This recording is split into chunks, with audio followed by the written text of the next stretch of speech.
नमस्कार दोस्तों, स्वागत है आपका और आपके साथ हमेशा की तरह मैं हूं आशिमा त्यागी।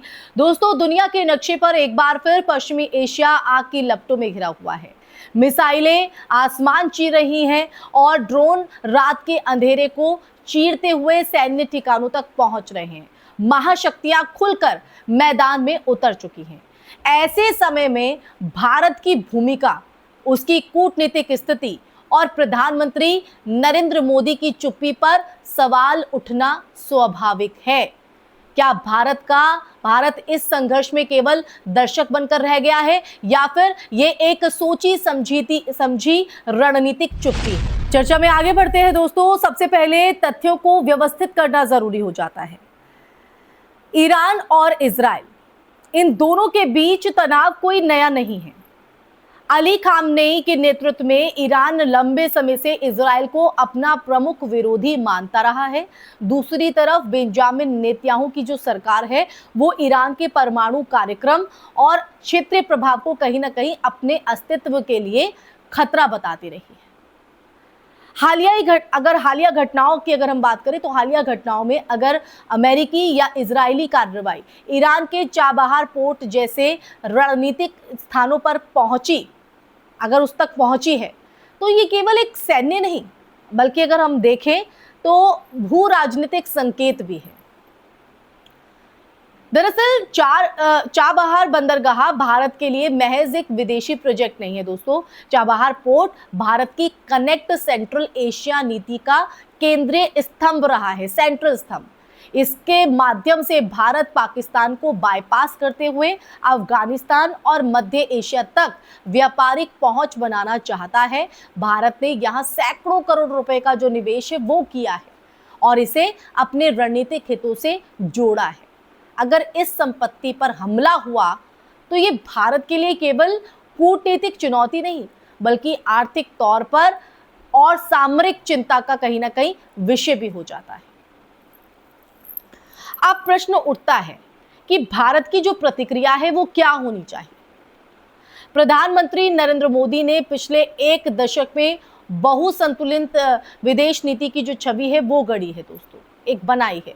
वो डोनाल्ड ट्रंप के साथ सार्वजनिक मंच साझा करते रहे, बेंजामिन नेतन्याहू के साथ गंगा किनारे रोड शो किया और साथ ही ईरान के साथ ऊर्जा और बंदरगाह सहयोग भी बनाए रखा।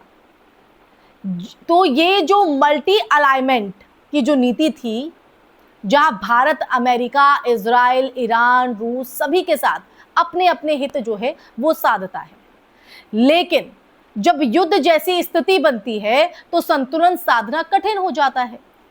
अगर ईरानी मिसाइलें यरूशलेम की तरफ बढ़ रही हैं और हिजबुल्ला उत्तरी मोर्चे पर सक्रिय है तो इजराइल की जो सुरक्षा है वो प्राथमिकता बन जाती है दोस्तों।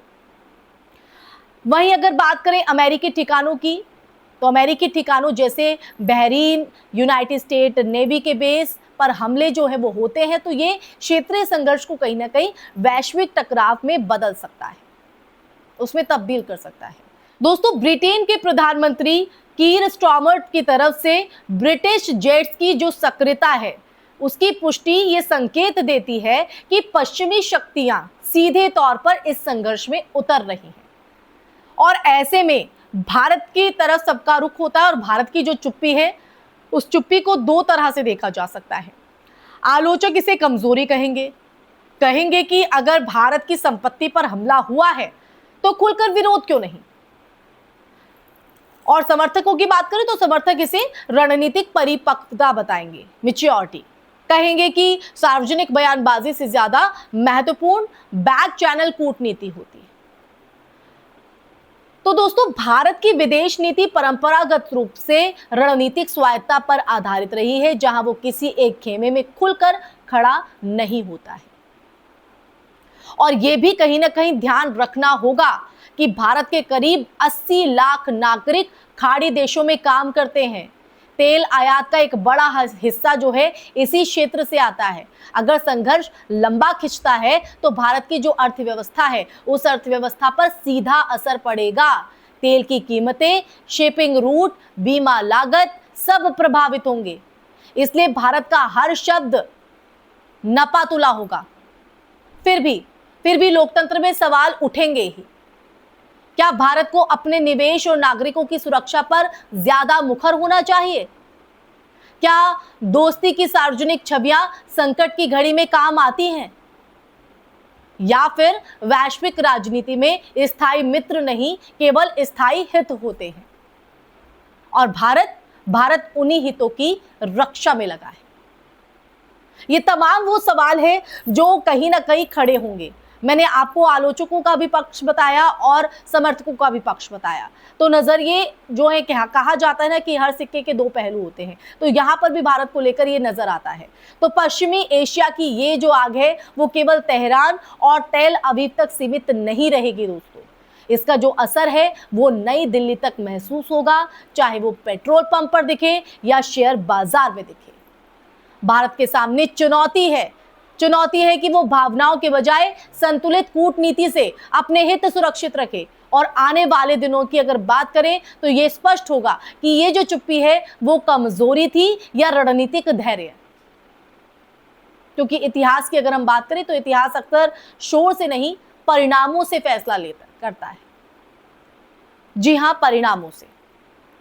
तो जो पूरा माहौल गरमाया हुआ है, जो पूरे हालात है, और इसमें बाकी देशों का क्या रुख है, उनका क्या प्रभाव है, उनका क्या नजरिया है, वहीं भारत की तरफ से क्या कदम उठाया जा सकता है, आपके सामने पूरा सच रखा है दोस्तों।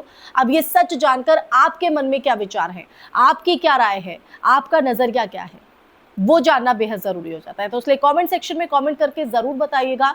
इस वीडियो को ज्यादा से ज्यादा शेयर कीजिएगा। जय हिंद, जय भारत, नमस्कार।